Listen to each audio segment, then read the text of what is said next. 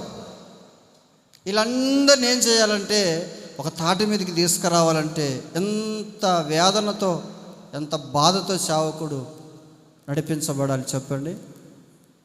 దేవుని వాక్యం సెలవిస్తుంది, నేనే నా గొర్రెలకు మంచి మేతను ఇయ్యాలి. చదువమ్మ కింద.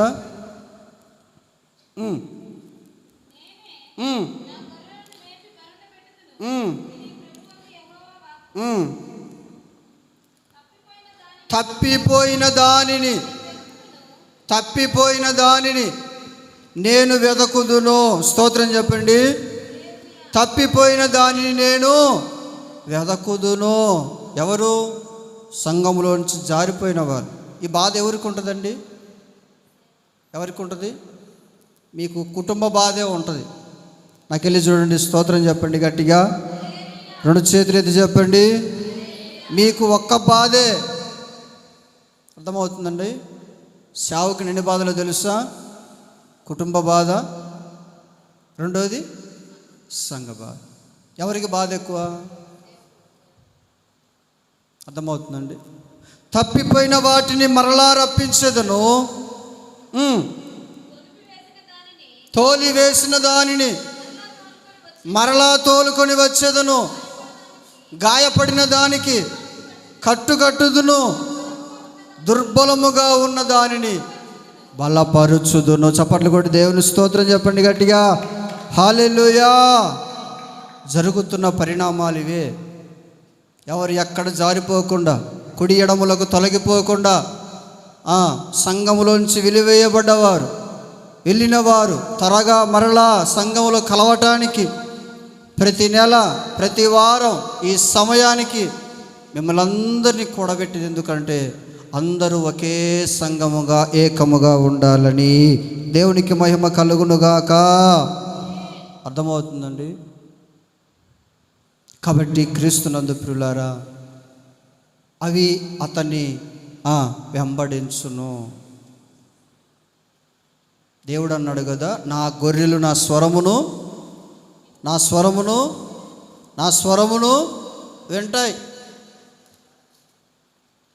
సేవకుడు లేకుండా మనం ఏది చేయకూడదు.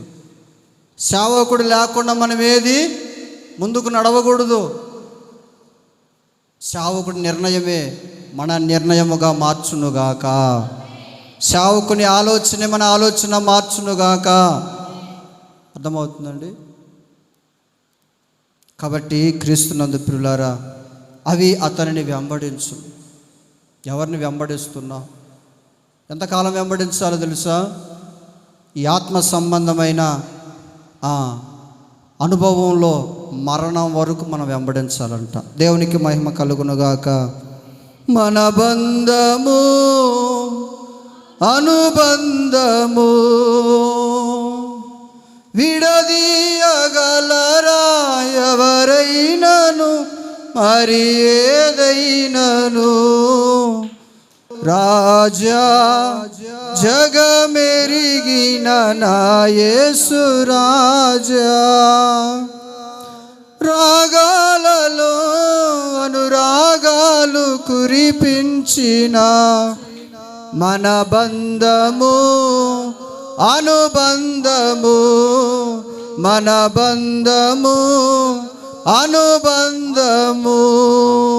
దేవునికి మహిమ కలుగునుగాక. అర్థమవుతుందండి?